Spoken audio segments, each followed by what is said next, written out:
Hello, thank you very much for clicking on the video, I really appreciate it. Let's just get into this. So, you have a movie for me? Yes, sir, I do. This one's gonna be called Soul. Oh, pretty reliable subcompact crossover SUV. Okay, that's not... Wait, What? What is that? You know what? I don't know what that is. I might have to do some research afterwards. We're gonna follow this guy named Joe Gardner, right? Does he work for Kia? Not that kind of soul, sir. So Joe works as a music teacher and he gets offered a full-time position. Oh, good for him. No, it's not. Oh, because he dreams of being a jazz musician and he has an audition to be in this legendary jazz band. Okay, so that's a bad, stable job offering. Okay. Yeah, and he does this audition and he just does great, so he gets a chance to perform later that night. Oh, good for him. That's great news. Yeah, so then he's walking home, he's all happy, and he dies.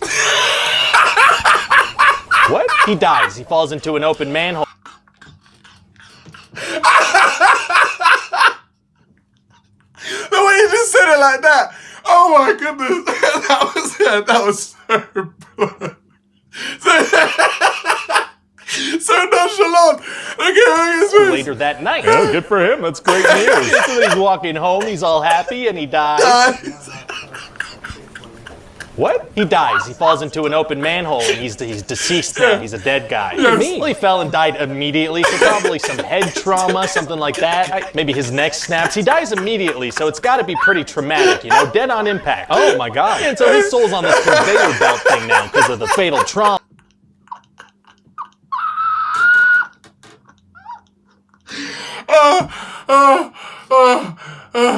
There's something about the way Ryan George says things, even if it's presented in a nice and cute way, the way he says it just makes it sound so much worse. Like, that sounds gruesome. Like, how is this a children's movie type thing? Oh, he's good. Oh, sorry. Give me a second.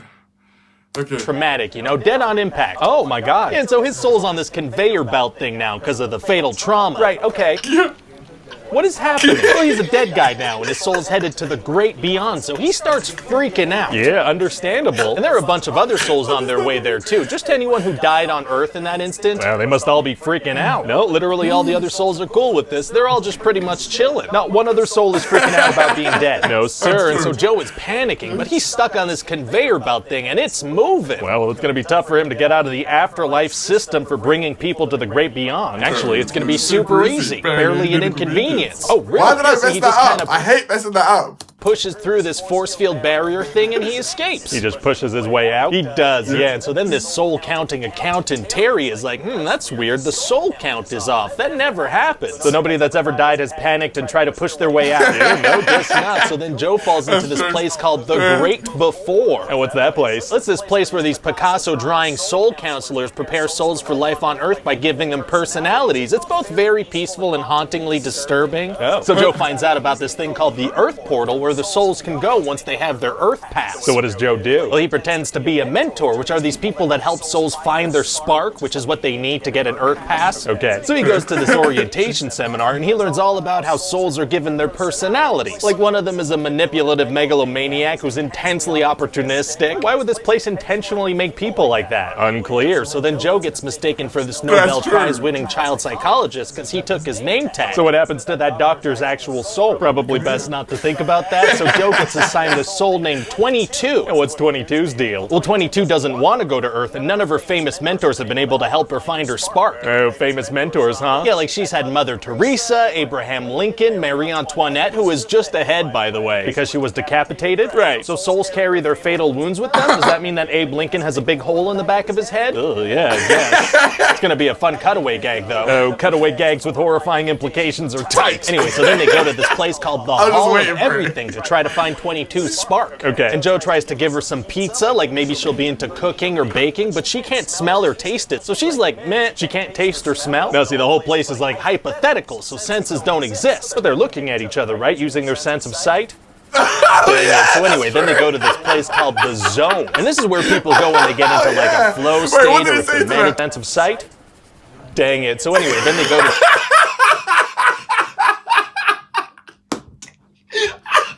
Just dang it.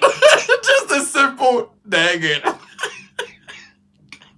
was like, whoops, whoopsie.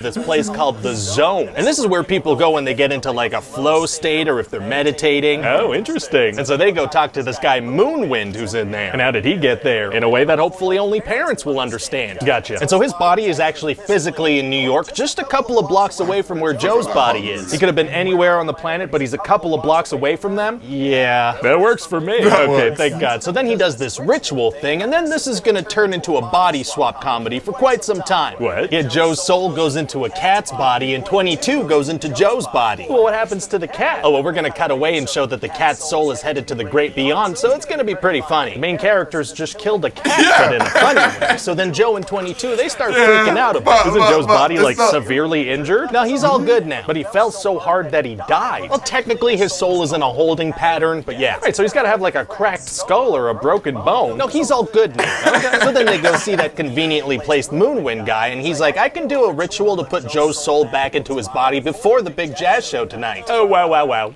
And so then Joe, as a cat, tries to give himself a haircut, but he messes it up because he's a cat. Why would he try to do that? I don't know. The guy wears a hat all the time. I'm just filling up some screen time. Oh, okay. And then later he rips his pants, so he's got to get his pants fixed. And that just kind of filling up the midsection of this movie. I don't know. I feel like that Great Before place sounded really interesting. Maybe we could spend more time there. Yeah, no, instead we're going to spend a lot of time on this body swap, haircut, pants ripping thing. Well, okay then. Anyway, so eventually it's time for them to go back to the Great Before, but now 22 likes being on Earth. Oh. But then they do go back and they realize that she has her Earth pass now. Oh, so her spark was living on Earth? Something like that, yeah. So then Joe uses the Earth pass to go back into his body. Oh, good for him. So he does his jazz show. He does, and it goes great, but then he feels empty inside. Oh, samesies. Yeah, he thought it was supposed to be his purpose, but then he looks at all this random stuff that 22 collected when she was him, and he realizes that enjoying life is what's important. Nice. So he plays some jazz and gets back into the zone and tracks her down. Oh, he does. Yeah, and then he basically sacrifices himself so she can go down to Earth and live a life. Oh, a very generous sacrifice. Right, and now he's back on that conveyor belt elevator thing, and now he's at peace. Wow. And then one of those soul counselors pops up and is like, hey, we decided to give you another chance on Earth because you were inspiring. Oh, we're kind of backing away from that sacrifice. Yeah, okay. Well, it's a nicer ending this way. That's true, and it is an important message overall. Yeah.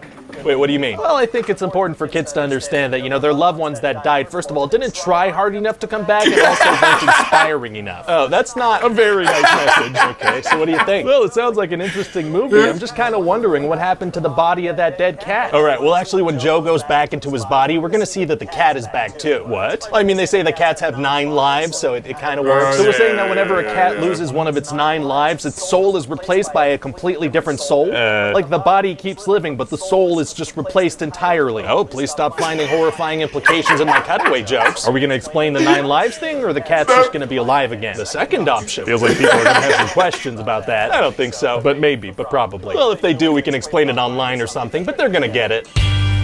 How did Cat survive the ending? Oh, jeez. I watched that movie a while ago. It's a decent movie, but like I forgot it. Like I forgot parts of it, you know? I'm pretty sure it's been like over a year since I've watched that movie now. I hope you enjoyed that. I did. I did have another pitch meeting, but I didn't check the storage space on my phone, so you're not going to see it. Please check out Ryan George, he is very goated. Make any suggestions about what pitch meetings you want me to watch next. And yeah, peace!